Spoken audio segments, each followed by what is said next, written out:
Welcome to Invisible Walls, episode 252. I'm Ryan Stevens. I'm here with Justin Spear. Hi. Nick, the intern. What's your last name again? Plusis. And Marcus Beer. We're going to talk about a little bit of news. A lot of news, actually, I think kind of hit this week. Breaking news. I mean, you just got on the phone that EA is laid off. Fired a lot of people. Yeah, people are saying that EA have laid off 2,000 people. So is it confirmed? I mean, this literally just happened while we were recording. Well, a post has gone up on the EA blog. Nobody is officially going into numbers, but numbers being bandied around. Last night, 2,000. Last night, the EA partners thing, the rumor leaked last night. So yeah, I got actually somebody texted me the rumor last night, and EA Partners, for those who don't know, is basically provides marketing and distribution support for smaller publisher developers. When I was at Nova Logic, we were at EA Partners for a while, and then we actually moved, ironically, to Vivendi. You know how EA helped Valve ship Portal 2 and Left 4 Dead? Like, I think you have to look really hard to find an EA anywhere on the box or the manual, but they helped with distribution, those warehouses and trucks that have to ship physical product. And so does that mean would that mean they would stop distribution as well, you think? For some of these partnerships, or do you think this is more when they're kind of co-publishing something or publishing from a developer they don't own? Well, I'm really interested to see how it works now, because there are a lot of companies that have these deals. I don't know where they're going to stand, but that'll come out over the next couple of days.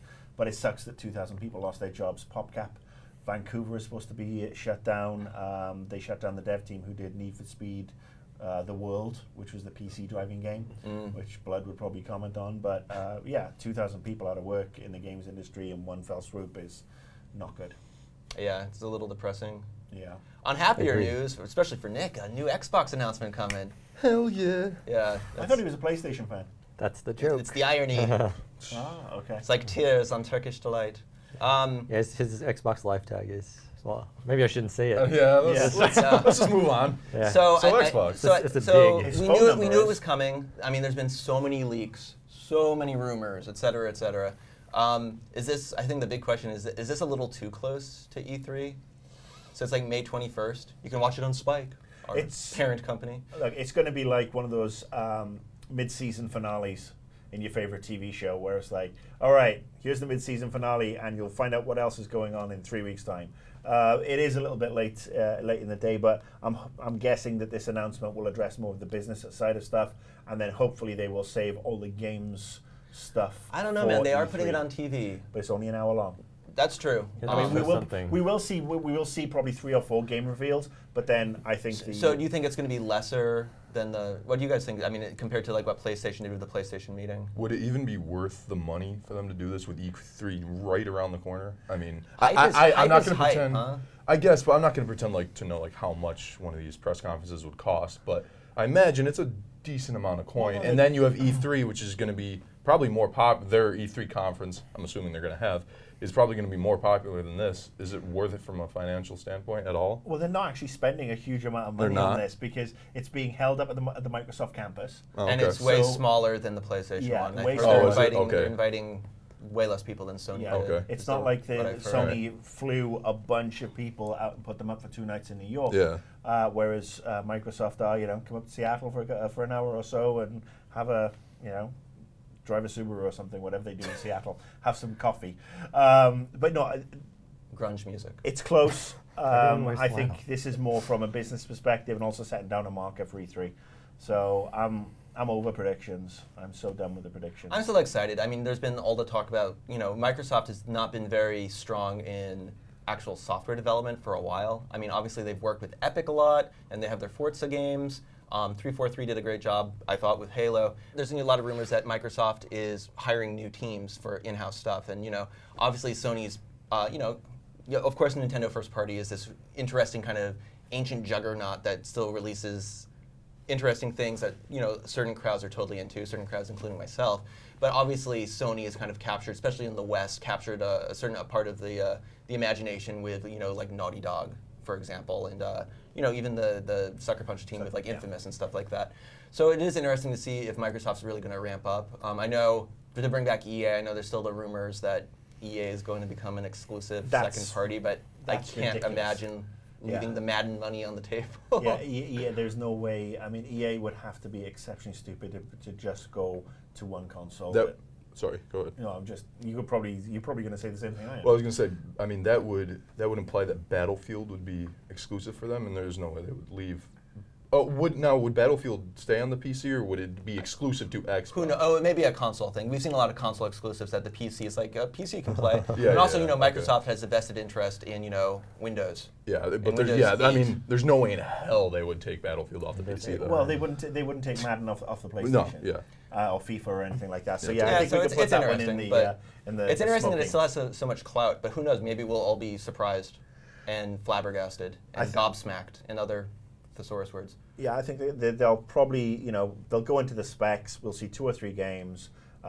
They will, if they're smart, they'll address this always-on issue right at the gate. That's probably the biggest issue everybody has right now.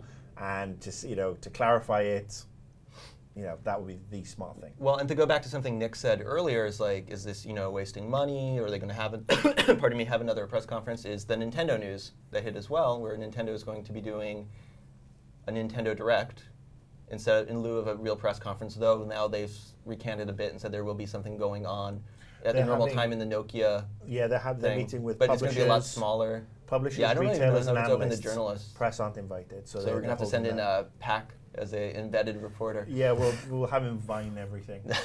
With these two conferences so close together,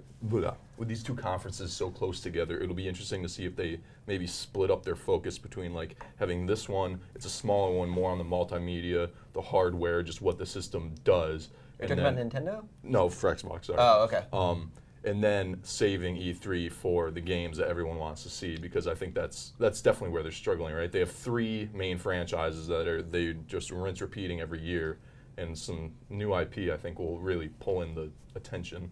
I still think it's on TV. They're gonna have, and they've seen what Sony did. They're gonna have to respond to that. But just like Sony, they're gonna save stuff. But to go back to Nintendo for a second, I mean, this is bizarre. Nintendo's not having a press conference. They're doing a Konami. Nintendo does that kind of stuff. In Japan for TGS, sometimes they're like, you know what, just do Well, our own little thing. they haven't been the TGS Exactly. in I mean, 10 they don't years. do it. They just do their own thing, and that's they I launch don't- a I still weird think console with a tablet controller. They just do So whatever you think they feel like. this news is a yawn? I think it's I pretty don't know. interesting. Maybe it's not super interesting. Well, they had the bad financials. Like they lost a gazillion yen, which is like Well, no, 180 they still mil. they still made profit. Their profits were down by 50%, though. They still made money. But is that worldwide or They NOA? just didn't sell enough Worldwide. Wii's. And said yes, Wii they U for a haven't. second. They're $500,000 down on where they projected the Wii U would be. And I don't want to preempt tomorrow's Annoyed Gamer because obviously I talk about this particular topic And the next topic too. and some of the next topic. But You're ironically, cannibalizing our I focus more on some of the reaction to it. I will say, smart move by Nintendo. And if you want more, check out tomorrow's Annoyed Gamer. See, that's funny because last week you were saying how you thought the Nintendo Directs were poorly done. I know, but the Nintendo press conferences, I mean, year after year, I always downgrade them compared to the other ones because they generally tend to drag out and go a little bit off the wall. Last year's was bad, but I felt like the prior 2 years were pretty good, like introducing the 3DS and the Wii U. I mean, they have good coming outs. I mean, they're soured with time sometimes because, they both had some rocky launches, but I thought the actual debuts were pretty well handled. They tend to drag, and look, I think they're doing it the right way this year. We don't really need a press conference from them. Give us the games to play, and which we will be able to do, walk in the convention center, go to their booth, and play, hopefully, all these amazing games. Yeah, and that's the other thing. There's been some, just like how people don't realize a Wii U is not, people don't realize a Wii U is like a new Wii. console, Yeah. and you've seen the new ads. There's people right now that are like, oh, Nintendo's not at E3, and that's not true at all. Oh, I've don't- seen that. It's like, I can't believe Nintendo's not going to E3. It's like, no. No, They're with gonna be these there. new debuts, because I'm having trouble understanding it. They're obviously going to have new debuts of games, etc., features. How will these be released? Are they going to be released in this kind of confined conference that they're having just with? No, look, the Publishers It's or- coinciding with their regular press conference time, if I remember correctly. So have there's a going to be Nintendo they're going to be Direct one. streaming. They're going to be streaming a pre-recorded press conference, basically. Yeah. Where Okay. then you'll see the new Zelda, probably the new Super Mario, 3D Super Mario, et cetera, and whatever else they were doing. Yeah, what they're Okay. doing at the Nokia Theatre is basically going to be addressing these fiscal issues that they're having, or the underperforming sales, and it's going to be convincing people to support them. At the horrible E3 in Santa Monica in 2007, I went to 2K's press conference that was at 7 in the morning because they wanted it to open up with the NASDAQ market. in New York, and I was there, and it was cool. I got to see GTA 4 in action. I got to see BioShock in action. That was 07. But there was a bunch of dudes with their like stock computers there. Like Pachter was probably there. Yeah. But like I literally was looking around. There was a couple of journalists, but the majority of people were listening and trading stocks. So I've been to that sort of thing before. I hope it's not as dry. Got to get into stocks. Video games are so boring. Wall Street kid, man. Stocks and analysis. Wall Street kid. And announcements of announcements. Well, we won't have to put up with that. I mean, we won't have to deal with that side of it because it is a closed meeting. It's not going to be streamed. No media invited, and it's a smart thing for them to do. They really do need to not kiss up, but assuage a lot of doubts in retail and with publishers. And not to grave rob the next, to kind of shift focus, not to grave rob the next annoyed gamer too much, but we have both beheld. Can I call you Kirk? Am I Kirk to your Spock now? Yeah. Can I? Yeah. Can you put your hand and gently massage my gallbladder as we open up this door? Yes. What? Can we just merge into one like mishmash of a character? And it's horrible. I mean, How about if I get your like goatee? you get half my goatee. Yeah. Okay. And I get your bad eye. That works. Everyone's a winner. Are you guys talking about Star Trek? We or are you talking just about being Star Trek. Totally We're weird? This is our pet names and games for each other. Yeah, we've been discussing this via text and Twitter this week. So we and do transitions Ryan's put out now. some amazing Vine videos that are just we did a sum up blooper reel. exactly how bad this is. So Star Trek, not the best game. I like to give games the benefit of a doubt. I am definitely the guy who will look at the vertical slice a publisher shows me and try to be like, that looks interesting. We were at the Namco thing, what was that, 2 years ago? Last year in Vegas. And they showed a scene that's actually almost towards the end of the game where you shoot some dudes from, looks like it was decent cover shooting, you shoot some dudes, you fly through outer space and you crash land and stuff like that. And it looked okay. No, I mean, it didn't look great, but it looked good. okay. It was a vertical slice, and it looked good. And this was 12. The game was 12 months out, and you have a fair amount of faith that and you have to suspend some of the automatic pessimistic tendencies. But it hasn't changed. It's more gloom and doom for movie games. Well, yeah, I mean, the movie fact that tie-ins, nobody I got guess. review code until Tuesday. Yeah. That's always negative sign number one. But yeah, it's Would just you agree with that one, Justin? Yeah, it's a pretty sure indicator that maybe they don't want you to see it. Maybe you shouldn't tell other people. I mean, and this is the thing that stuns me. Why even bother sending it out then? I mean, literally, where you turn around and say, if you want to go get it. And when I was PRing bad games, I would say, I'm not sending shit out for review. If you want it and you want to review it, go buy it because we can do it with the sales. And that's just, that's probably the best thing they could have done because the reviews have been universally bad.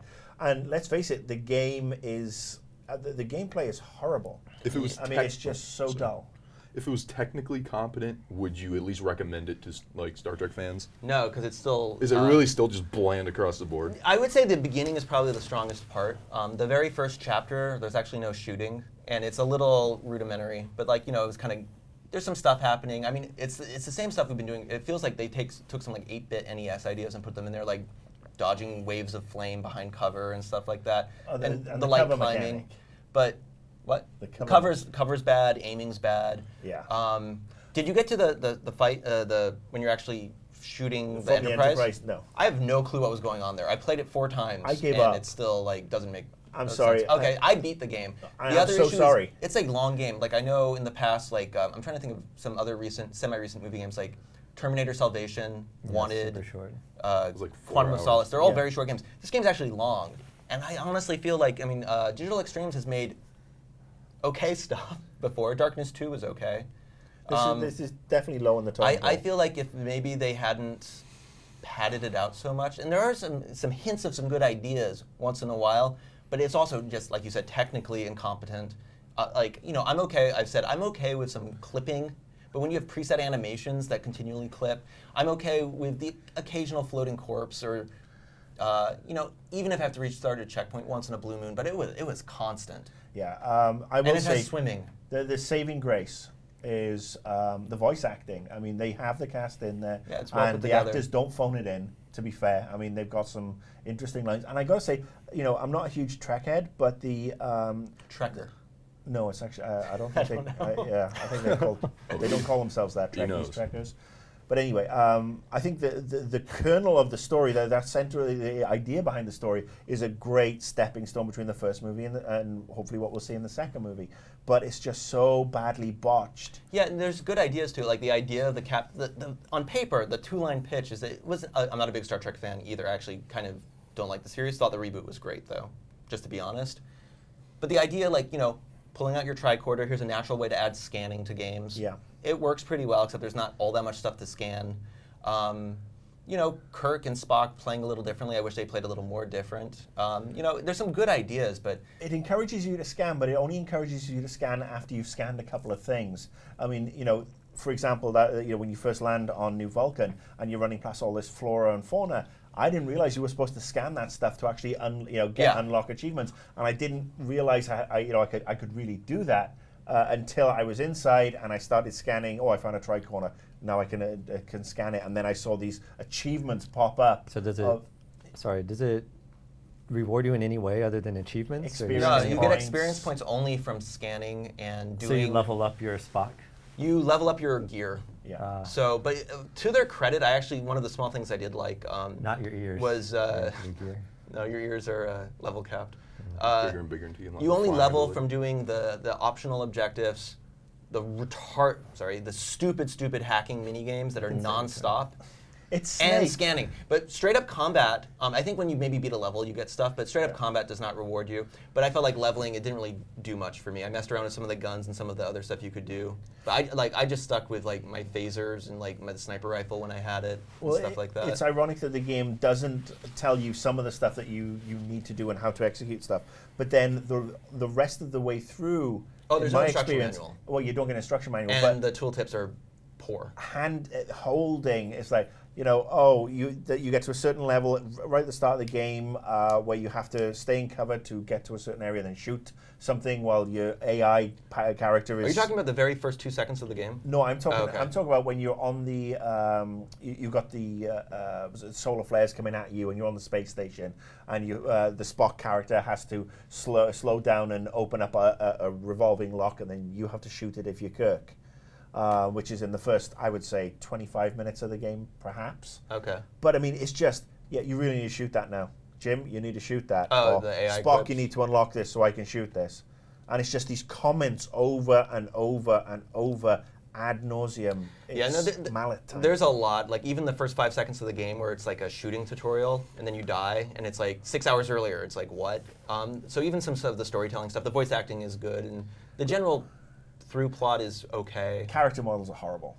There's some, I feel like anytime anyone moves, if they're kind of still, it looks okay. But Simon Pegg looks really bad. I know. Simon Pegg's in the game? Repugnant. Yeah, he's Scotty. Oh, yeah. Really? But I mean, he's in the movie. Yeah. So. I didn't see the movie. But even Chris Pine, I mean, he's a good-looking guy. He looks like he's got wadded cotton up here. He kind of looks like Marlon Brando in the Godfather. Nice. He's got that. So I think it's sometimes it feels good to dog on a game, but I feel kind of bad. I was actually hoping this would be a somewhat okay experience, but I can't even. This is like it's not as bad as Superman 64, but it's that kind of scenario. Like, rent it if you want to see like goofy stuff and you think wasting $2 or $3 is there. Watch it on YouTube. I would say wouldn't even rent it. And you know what? Or you could watch it on GameTrailers. You could watch it on GameTrailers. Yes, even better. Watch it on Ryan's Vine feed. But I think we've got to dog on games like this because I've seen the ads. I've seen the quotes that are in the ads from TrekUniverse.com that this is the best. Yeah, but that's not spoil You're a Nerd Gamer. No, but I'm not even talking about the other stuff that I've seen. Yes, there is dodgy stuff. I mean, I actually got this after Annoyed Gamer. I got told that a senior producer has been posting incognito on various forums reviewing the game. But speaking of dogging on things, Dragon's Dogma, and we can focus the conversation from the bookends to the juicy center. So, Dark Arisen. Yeah. So I played that yesterday. No way. Yeah. Okay, so I'm gonna let you guys. Oh, trust me, no. Have at it. So it's kind of a weird. I think can we explain what it is first? Because it's an add-on pack that's not an add-on pack. The messaging was a little bit weird because they first said, "Don't touch me, please." They first said, "Don't cover your mouth." Huh? Don't cover your mouth. Yeah, I was about to yawn, so I did drink a coffee before the episode though. I could tell. Yeah, but it's essentially, at first they said, okay, this is going to be a DLC, you can download it or you can just buy it as a retail. So they had a problem with the messaging. In fact, they weren't able to make it DLC, the hooks weren't in. So essentially what this is like Ultimate Marvel vs. Capcom. It's the Game of the Year edition. You get all the old DLC if you buy it, and they have a new chunk of game bolted onto it. You can't get it separately. You need to buy the game. It's $40. You know, make your own decision if you're into that or it's worth it. If you hadn't played it, this is a game you can already, it sustains a lot of play. You know, there's a crazy end game where you can spend a lot of time. There's a lot of loot to get. There's a lot of stuff to do. There's a huge level cap. It's a game you can keep playing, and now they're like, let's throw some more in there. So if you haven't played it, great. If you have, depends on how much you like it. So, you know, that's your call. So there are probably more interesting things to talk about. Well, how's the new content, right? Yeah, the new content is essentially it's a giant mega dungeon. You know, it's a huge interconnected area. It's really big. There's a bunch of tough monsters in it. You find random loot, which you take back to the surface, and you have purified, and you see what you got. So. Well, I guess my question is like, it's a dungeon crawl. It's like is that different than the core Dragon's Dogma? The core Dragon's Dogma is open world, very really open world. Yeah, roaming around. Epic journeys. There's select areas in the main Dragon's Dogma which are more confined corridors. You can go into like catacombs and etc. But those are few and far between. This is almost the entirety of it is like confined hallways. There's like little courtyards every now and then to open up a little bit for some of the bigger boss fights, but it's almost all this like really condensed stuff. And I don't know if it suits the game as well as it should. The fundamentals of the game seem to coincide much more with like these big open areas where you like bigger scale battles. In this, you're fighting like these, you're fighting these ogres in these like corridors that are like yay big, and all the particle effects from the magic, and it gets kind of a little claustrophobic. How about with all your pawns in tow? Does that? That's what I'm saying, is like there's your 3 pawns, you probably have like 2 magic people doing all this crazy like calling comets from the sky, which just sort of like clip through the ceiling, and then you have like your big guy climbing all over them, and it gets kind of hard to manage when you're fighting like the bigger stuff. Did you download the high-res texture pack? Because there's a high-res. There's a second disc. I think essentially it's just like a data management thing. On the PS3, it's all on one disc. The Blu-ray. So it's basically, there's a lot of stuff on this disc. We had to move some of it over, I think is what ended up happening. If the game looks better, it's like super marginally better. Well, do you feel like you are getting like a different experience you didn't have from the main game? It's a little different design-wise. It's it's a little bit Dark Souls-y. I think people will notice. What way? It springs more traps on you. There are enemies in treasure chests. They do some things where you'll jump off an edge, and then your lantern will get wet, and then things will just jump out at you. They do some, there's some more ambushes. There's some more kind of connecting paths, And the difficulty doesn't like scale to where you are. So I went into it about around 70, level 70. He was like level 15 when he started it or so, or maybe a little.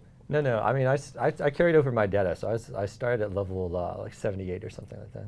When you started Dark Arisen? Yeah. Really? Okay. Yeah, Well, I was about. Okay, actually, yeah. Now that you say that, okay, I was like 60, and you go through, and it's pretty difficult. The difficulty's set at a pretty fixed rate, and you go through, and it gets slowly more challenging. But for me, I mean, I got about like a couple layers deep, and then I just hit a brick wall as far as the difficulty goes. Is that what Dragon's Dogma fans want at this point? Because I know it has New Game Plus already. Well, I mean, I think this content is really designed. People have been playing the game for quite a while now. The game's been out almost a year, and a lot of people have really high characters. The level cap for the original game is 200, which is extremely high. If you're level 200 and you're not playing on hard mode, which is, you can select that difficulty yourself.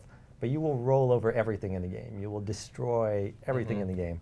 And they're thinking, if you have a high-level character, maybe not everyone's level 200, but this is, it's advanced content. So it's not meant to, if you just buy Dragon's Dogma for the first time, you're not going to be like, oh, I want to play, I'm going to this dungeon.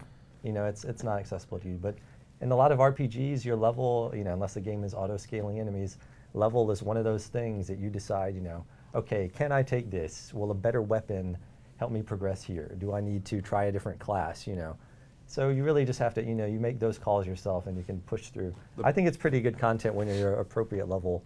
There's a lot of it. It's big. It's pretty fun. Dragon's Dogma is already a great game. And you say one of your Ugh. favorite games. I mean, would you get this for $40, having already Oh yeah. got it? Yeah, I mean, I hate to bring in the money thing, but I think, especially like you brought up the Ultimate Marvel versus Capcom, which I think is, I didn't think of that before. That's a really good kind of parallel, even though the games are really different. It is kind of weird having that discounted price. It's good for people, right? Like, and it's good for Capcom because you won't buy it used. You get this extra content, but they're also trying to appease to that core. And I've it never- sounds like they've done it. Like for the people that are going to be at a level where it is appropriate for them to go in and try to fight off death and whatnot. Yeah, I've never been a big Capcom guy, so this introduction of like the way they're doing this pricing like is kind of new to me, and I'm kind of like I guess I'm a little more offended than most people. Well, it's a little bit everyone else business is as usual, like yeah. my everyone else's response to me is like, yeah, that's just what Capcom does. You But know? there's Game of the And- Year stuff, you know, like that horrible No, Batman I know. cover. And so I'm not saying I'm But you like, wanted to buy the indignant. DLC Yeah, by itself? I would have preferred to buy the DLC, but if you're a Dragon's Dogma fan, like this is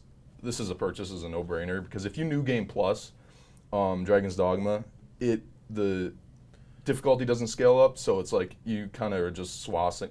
Is that the word? Swathing. You can cut a swath through. Cut a swath. You're swathing enemies, through as just if they were enemies blades of grass. easily, and this adds a lot of new content that will actually take you time to push through. And it's can I get the 30-second rebuttal from Marcus? Honestly, $40 if you haven't played Dragon's Dogma, it is a big game. Wasn't one of my favorites last year. I mean, I lost patience with it, unfortunately, pretty quickly. I did go. I mean, it has inspired me to go back and actually. I just restarted the game from the beginning because I got a bunch of bonus loot and everything, and I'm just starting it from the beginning, and it's going to be probably another 3 years before I finish it. But I'm giving it a go, and I think for $40 you can't go wrong with that. The full game plus the downloadable content. That's actually a pretty good bargain. It's a amazing bargain if you haven't bought Dragon's Dogma already. Yeah. If you have, Is it better to buy the first game used, or get this? no, definitely get that. Because the get investment this. for the dungeons Absolutely. enough. Yeah, Okay. definitely get Well, this. not only that, I mean, it's basically, it's almost like this merger between Dark Souls and Dragon Age. And the disappointment that Dragon Age 2 was, this would have actually been a great Dragon Age start game. Well, their combat is really strong. I think Yeah. this is a game where you have the stats do matter a little bit, but it's an RPG. But it's That's not the thing easy, you have to get used yeah, to. it's not easy to get into if you've been I'll used give to you playing that. some of the other stuff. But again, I would say it's actually easier to get into than Dark Souls. I would disagree with that. I would definitely agree with that. Absolutely. This is We'll like agree to disagree. Yeah. But yeah, We're going to do another On the Hook. We had some leftover questions from last week and a couple new ones this week. Always like to get the younger perspective as well as the way older perspective out there and see what's going on. Is that your middle finger? yeah, I got two. Oh man, that's a nice cuticle. So I got Hugo Voss from Twitter was wondering, what's the most disappointing thing about this past generation of consoles?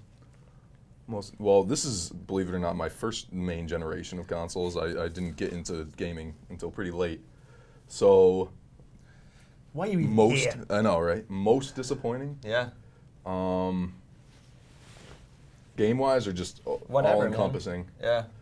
Probably just like how homogenized games have gotten with like the Call of Duty, like first-person shooters kind of melding into Call of Duty, and like the Call of Duty template, and then third-person shooters kind of melding into like a more like Uncharted-y type template.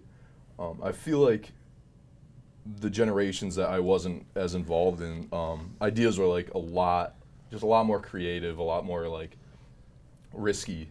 Well, it's And kind of that's something I would have liked to experience, and everything's kind of streamlined. It's kind of like a Darwinian thing, right? Where the best traits are kind Yeah. of taken into a breeding pool in this. Yeah, but I mean, it's also. But how much did you enjoy playing Tomb Raider 1? I mean, that was like one of my worst gaming experiences ever. but that juxtaposition makes the other games that much better, right? Like trying new things and all that difference in games of some of the older ones that I've experienced being here. Do you think the sense of history that you've kind of gotten here, we're always dogging on you. Like, Yeah, hey, have totally. you ever played this? We're playing Super Mario Brothers Yeah. yesterday. I called a PS2 game retro a couple weeks ago, I think. But I mean, do you think that just kind of opened up your taste or your expectations or given you a different sense of understanding for when you're playing modern games? yeah, it's definitely affected my expectations of creativity. That's the point I'm trying to make most, is that older games took those risks and were more interesting ideas. And now I feel like the older generation had a much larger scale between just god awful and really, really good. This is kind of focused more into the middle of everything, except for a few exceptions. Everything is just decent. Most things are passable. And I would like that broader scale because it would, like I said, add that juxtaposition of what's really good and then what's crappy. Yeah, I think that's pretty close to a correct answer if there were a correct answer for this question. It's just, the way that games of, safe bets, everything costs so much, there's not as much experimentation. Fruit always. It's like people it's the indie's job essentially to, come up with crazy ideas and do new things, and then maybe if the ideas are good enough, someone will say, okay, it's okay to spend money on it. It's okay to spend money on that. But yeah, to me, it's pretty much exactly the same thing. I miss the old days where people can make a weird game and a couple 100,000 people like it, and they're like, good job, we did good. Now it's like, only 4 million copies. What are you doing? We wanted 6 million. When Tomb Raider doesn't sell as well as Call of universally Duty. accessible, homogenized, kind of entertainment. I don't know. The games industry's followed the movie industry, and you've got the big blockbusters, and then you've got the middle stuff and the directed DVD, and then the arty stuff is the stuff that's harder to find. For me, the biggest issue is nickel and diming. How it's become so prevalent in this generation to charge an extra 99 cents or $5.99 or whatever, and we've gone from downloadable content or expansion packs, as we used to call them back in the day before you were born, that were really beefy and $20, and we had a whole bunch of really good stuff in there, to now, well, we'll give you the $20 of content, but it's going to cost you $55 because we're going to break it all up into $5.99 packs. And I think, unfortunately, that You could buy a season pass. You could save $4 on that. But I think, seriously, between the points you raised and, this has been, unfortunately, while it's been a defining generation with what we can see and what we can experience and the size of games, it's also been a really big step back into what we actually get out of a lot of games now. The next question is from You Gamers. And he's, this is kind of a fluff one, but I like it. Gamers. Are you anticipating Castlevania Lords of Shadow 2? It's a very specific question. I know, I like it. It doesn't always have to be like industry It's a yes setting. or no question, I think. No, I written mean, this one in. I've Yes, no, played, yes, I've no, played yes. Castlevania. I know you played it as well. played it Have a you bit. played Lords of Shadow? Lords of Shadow, no. I played one of the old ones a little bit. No, this was the one. I that know. kind of- okay. It's a yeah. I have to say no. I know a lot of people like that game, but I was kind of left out a little in the cold. Again, it was a game that was maybe trying to be a little ambitious in some regards and not executing and firing on all cylinders. Don't look at me. I haven't It's played a a- Castlevania. Have you played it? I No? haven't played a Castlevania game since the Super Nintendo. Well, that's where. Oh, you didn't play Symphony of the Night? Nope. And I don't That's feel an air I don't sucking feel I'm sound. missing out because again, it's one of those things that on the Super NES I really didn't enjoy. I mean, a lot of people do, and more power to you. But it just felt it's never a franchise that's really On the like SNES? cupped me and massaged my balls in a way that I like. You didn't like Castlevania analog on the- whipping? I can't Yeah, think of any Castlevania on game the that SNES did is that to me. actually Super different Castlevania? than any other Castlevania in a lot of ways. I guess, so. but it's just one of those things that you have an experience. It doesn't really And float certainly your in boat, the and then you Ecus get kind of balance. detached from the franchise. And it's something I probably should go and visit, but. I mean, the game's kind of become. I mean, obviously, you played the 3DS one, Yeah, which was I play all those Castlevania. little piss poor, right? I think it was It's a bit of a God of War. kind of a clone, bad isn't it? idea to try to take that 3D gameplay I did and let's just make it 2D, like all the fans like, and it didn't quite work out, I think. Yeah, I don't think it's. I don't think Lords of Shadow is particularly a bad game. It's just not one I really wanted to sink my teeth Yeah. into. I guess it's kind of a pun. Well, I think that it's a good, the first game was pretty decent. It's pretty decent. I had some problems with it, and that just the whipping and climbing around things. It felt like you can make this jump. If we say you can make the jump, you'll automatically reach that, or your whip will extend to imagine a perfect length to grab that thing. It's not a matter of judging for yourself. It's more like fill in the blanks kind of platforming. But their combat was okay, and I think their story ideas were actually pretty decent. That's what and they actually do gets have me a cool. interested in the They new do have the one. cool twist. So I'm interested to see that, and I'll certainly give it a chance to see what they do with the 20XX Dracula. It was a huge hit, though. I mean, Konami. It's probably it's probably right under Metal Gear and Pro Evolution Soccer for what sold really well. I mean, Yeah, they that's ship one of their big- millions one of their now. big things at So this point. hopefully, that team's in Spain, I think. And again, they made that Clive Barker game, Jericho. Jericho, which was again was his had some cool ideas but was awful. So I don't know. Hopefully they're taking that money and they're doing something that's going to make something even better and more polished. So do you think? Do you recommend that I go and try out Lords of Shadow 1? No. No. Okay. Well, I mean, speaking to, do you know the last question, what was wrong with this generation? Some of that is in the Castlevania Lords of Shadow. You know, Yeah. some of that. So if oh, I'm let's looking- take if- this and this. This is popular. Let's do It's a this. third-person So action It's a slash, solid game. we're You know, done. it's a solid game. If It's I not am bad. looking to return to the Castlevania franchise after a 20-odd-year break, Symphony of the Night again. Symphony of the Night. Yeah, just go play it.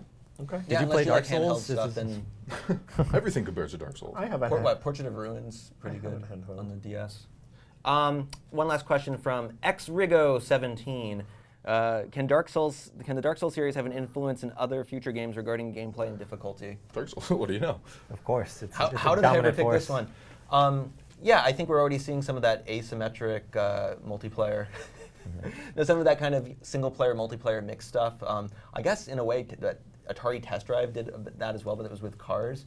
But even like with the Miiverse in games, and we're seeing that kind of become this kind of social net that's cast around things, which I think is interesting.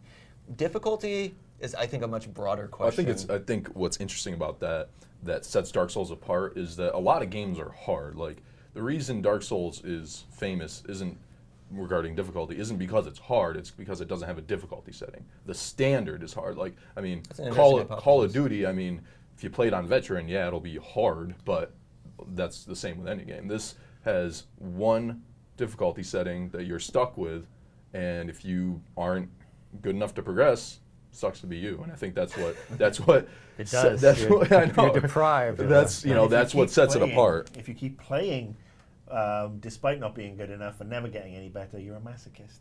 Yeah, It is. It is. I mean, it's a very challenging game. It can be a painful experience. yeah, but you can emotionally. inch progress Well, I forward think- even if you don't yeah. get it. I think but it's it can kinda be like, hard. No, go. No, I think it's kind of like, you know, it's like a reading level. Like there's some novels that they're difficult to read. You need to hit that bar of competency to get what's in there, and it's good. It's well done. You know, you just have to do it. It's a personal thing, and you don't have to read it. Everyone doesn't have to like every book. You know, not everyone has to get into the. It's like reading The Anna hardcore material. Anna Karenina in Russian Oh God. without if you- having any idea. Spoiler. I don't know. You get I hit by think a if you train. played older games, you played you know, some of the difficult NES games back when games, you know, punish you, they took all your life. So like you're dead. If you played, you know, maybe Symphony of the Night, you'll be used to, you know, looking for yourself. You should watch our Training Souls feature. So I think Play these a old question we could derive from this is: do you think Influence, moving huh? forward will games have difficulty settings? I mean, Yes. I don't want to. Yes. You think so? You Oh, think yeah. more games? Yes. But I think, you know, there's an interesting point that we did bring up when we were doing all the Dark Souls stuff, where I think there is a kind of an almost like a, there's almost like a shared unconsciousness, because you know everyone's playing with the same difficulty as well. And since it is a single player game with these weird interlinked multiplayer aspects, there's this idea that like people are struggling with you. Even when you see like the white sprite, you know, the white Yeah. ghost, you're like, you know what's happening, or Yeah. you Or the click on deaths, the the blood deaths, stains. yeah. There is this kind of collective thing, even though it may not be as, you know, as apparent as when you're actually playing co-op or if you summon in a spirit, which I think adds actually to the game's kind of, not personality, but kind of its culture as well. And I think that could be something where a couple other games could maybe really eke out an existence where, you know, normally you wouldn't expect to see the sales that they would get. And they can try to stay away from doing that, the low-hanging fruit of, going back to question one of the lowest common denominator. It's because, I mean, Assassin's Creed is this intricate game, but a lot of those systems you don't have to master or really No. do much, and you can kind of fumble your way through, and that game sells to millions of people. And even though I bet the amount of people finishing it is small. You look at auto aim, how that's become more prevalent in console games. I think you will always have a need for difficulty levels, because a lot of people, you know, don't have the 40, 50 hours to really plow through a game like Dark Souls. And I'm saying 40, 50 hours because there's a lot of repetition. If you die a lot and there's a steep learning curve, a lot of people don't have that. And if they want to step that barrier of the bigger sales, they're going to have to start scaling. There are a lot of people who actually enjoy games more for the choices you can make in the different story arcs. And there are people who want to experience that as well. And I think cutting them out, and businesses will realize cutting them out is a bad idea as well. I think there's other games those people should be playing. You know, it's a different kind of experience. If you compromise it for everyone, you're going to have something different. That type of game won't I don't exist think it anymore. hurts the game to have you can have a solid, a difficult medium level. And I mean, I think It's called playing as the pyromancer.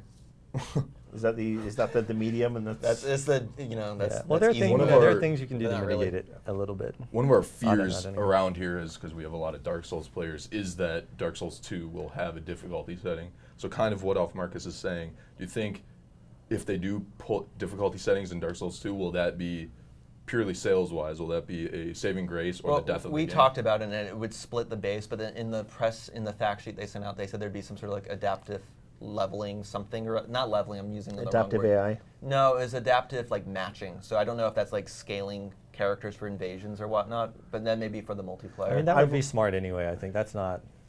That's more. But there's also some refining core your design player stuff versus that player. could do Refining that. your player I think versus player. ironically with Dark Souls, I don't think that'll be the game that you see the difficulty level being changed in or adding difficulty levels.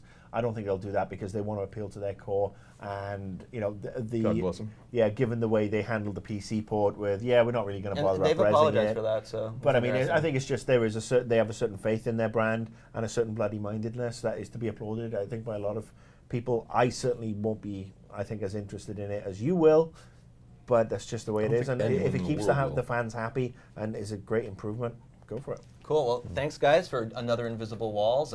Stay tuned after this for the backdoor pilot for Reply Day Friday.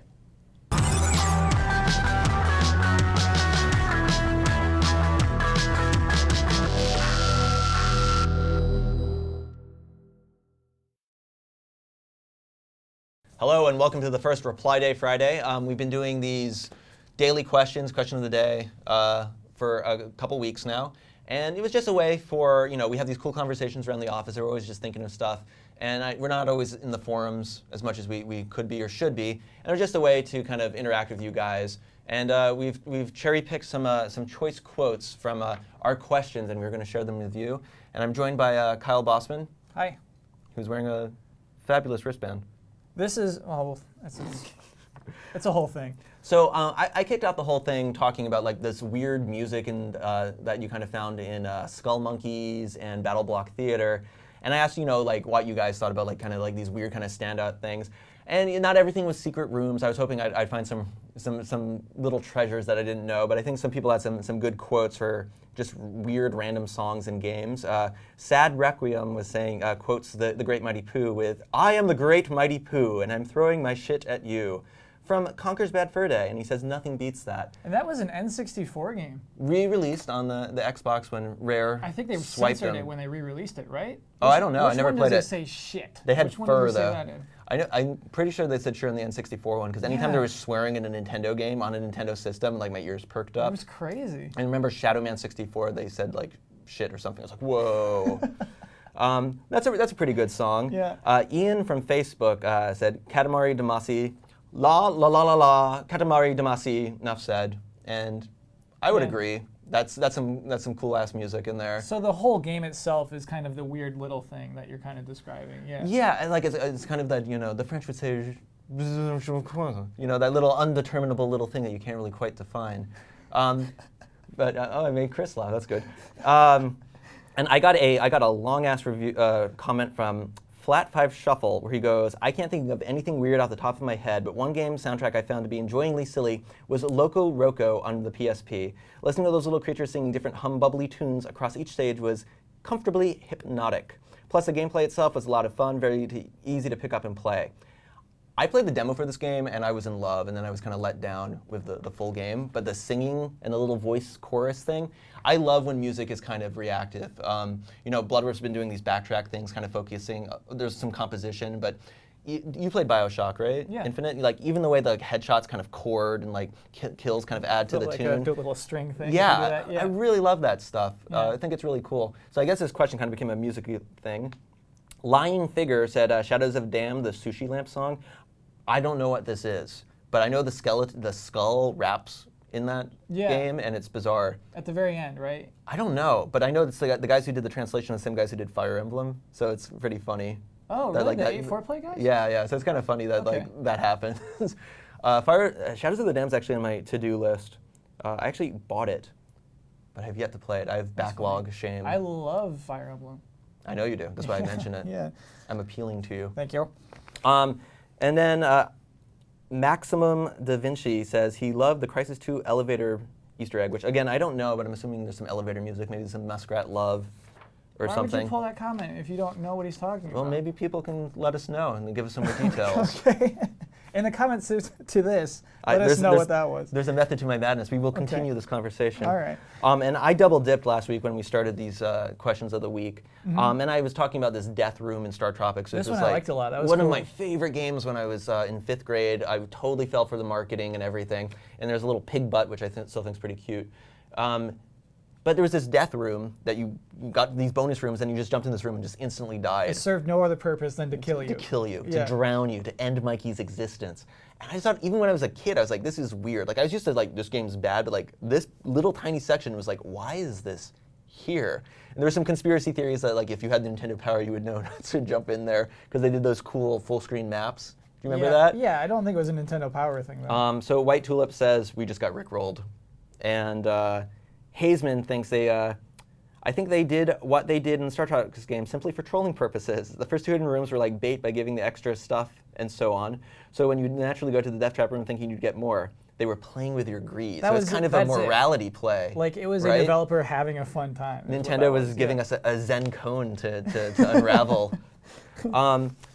And I was wondering if I could throw it over to you for a second with Sure. your question. So my question was a very generic one. I talked about the surprises we used to have when we played games, like you playing Star Tropics even, where you didn't know what to expect when you played a game for the first time. You just had screenshots, basically. Well, Nintendo Power would show you exactly what to do. They had a really Yeah, weird but way of previewing games, Seeing now that it- I think about seeing it in motion is a really unique thing, or was a unique thing. Oh, A- totally and agree. Now we have these trailers that just show off enemies, like the boss trailer. Here's all the bosses you'll see. And I asked people if they missed the surprise, or if they like watching these videos, these 15-minute playthroughs. And what was cool is a lot of people were very thoughtful, gave long responses, and saw both sides. Euro Mafia said, I don't miss misinformed purchases.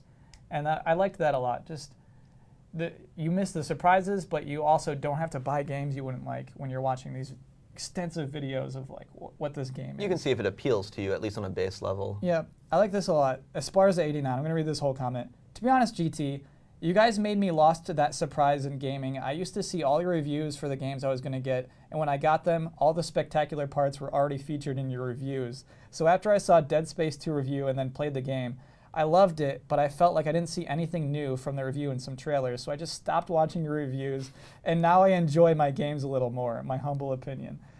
That's the constant rub of how much are we spoiling? Yeah. That's a separate question, but no, but that's not just us. That's other people. Yeah. I think that's interesting, though. All those Let's Plays before the games even come out. Yeah.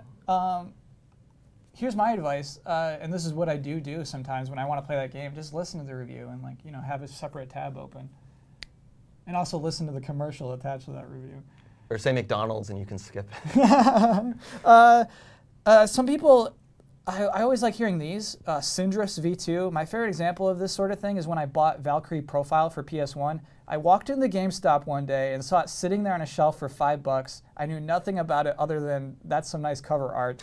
Took it home and turned out to be one of my favorite JRPGs ever. I love that kind of thing. So covers are important to games. When they're $5. That's what he's saying there. Yeah, that's so interesting to me. This is an appealing thing, and then just have a wonderful experience with that game. I think is a really cool moment. And so yeah, a lot of my comments are things like that. Well, that goes back to your main comment, right? Like you can be really spoiled just the overpounding of knowledge, the idea of something being like a hidden gem right now, or something that would maybe be a hidden. We talk a lot about that. Sometimes a game that may get a Metacritic of 7. Maybe it does have a Metacritic of 7, but for you personally, because there's this objective, subjective thing, that 7 game could be a 9.9 repeating for you personally, right? And you may not give it the time of day. And I love the Discovery. Discovery, exactly. Video games, that's one of my favorite things to do is, find new things. And if I have to play a worse game to discover things, it's going to be a more enjoyable experience, maybe.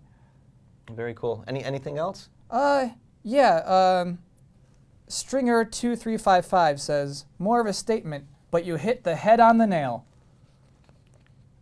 Nice, you're a carpenter. Well, no, I was making fun of how he mixed that up. Be nice. Sorry, I saw one. Stringer. I did see one. Gotcha. I don't remember the guy's name, but I saw one comment on it where the guy was like, "Hey, we're not all games journalists, but Oh, I do like that. Yeah, we just have to watch trailers. I mean, should it? I guess it's nice to have the info out there to a degree. Yeah. And Rohan put up a great one about Contra on the SNES, asking, he's like, spread gun, that's what you take. First level, they give you 2 spread guns, right? They're force feeding you. Some other guns have their purpose, but he was spread gun through and through. Right. I had, Excuse me. that was the funniest sneeze I've ever heard. I'll run with it. Oh, yeah. Okay. We'll edit it out. No, we're gonna loop it. Excuse me. Excuse me. Excuse me. Excuse me. Excuse me. Excuse me. Napalm is fun said, you don't need the spreader if you know every level inside and out. And I think that was talking to the fact that there are, certain guns do serve their purposes for certain bosses, which Rohan did bring up. Those are my favorite people to watch, if you know how to use the other guns. Yeah, but the spread gun, it's a wall of death shooting out in any direction. Cash Prizes, which is a great name, says, the spread gun is the best in nearly every Contra game, except not in hardcore. HC's best weapon is hard to nail down. Whoa, nails are all over the place. Because there are so many and they are character specific. Brownie Boss I don't think he meant raping ball, but maybe he did. Yeah, I think he probably did. And Chain is probably the best. I misread this when I first selected this. Paired with his main triangle laser weapon, wave weapon, which traveled through enemies and walls. And Boston Shawnee D said the flamethrower, so much power and great control, and was great on the top-down missions too, and that's definitely true. I think flamethrowers are kind of interesting weapons. It's kind of like a whip in a way, where you have that kind of short range, but it's not as close as a melee weapon. I think there's a reason whips and flamethrowers kind of share the same weapon space in players' minds. There's a reason from like Indiana Jones and stuff that people are kind of sometimes drawn to these weapons. I'd say a whip is classier. Yeah. Like, I almost never pick up a flamethrower because I think it's just a big, sloppy weapon. Did you play Far Cry 3? Mm-mm. It is fun having a little pyromania and just burning. Especially that one mission where apparently you burn the marijuana weed fields. plants, Yeah. Nick did a level on that. Nick the intern is pretty good. That's my only knowledge of that And level. but Boston also wanted to say the laser was the worst, in case anyone is curious. Yeah. Worst weapons are always fun as well. Well, I think that turned out slightly better than expected. For each of those daily questions, there's a lot of very thought out, expansive answers, and I really appreciate that. Yeah, and we're gonna start. We're gonna keep this going for at least a while because we want to interact with you guys. We're also gonna be hitting up Facebook and Twitter. We actually have already started that, and we're gonna start calling out our own game trailer usernames and start commenting in the comments so we can really drive up the conversation. And if you guys like this, let us know. It's not gonna live in invisible walls. Just kind of showing it to the audience that may like it. Hopefully we're going to move this into a regular show thing for Reply Day Friday. Splashy graphic. Thanks, everyone. See this and other GT shows and game reviews on the GT Originals iOS app, available now on the App Store.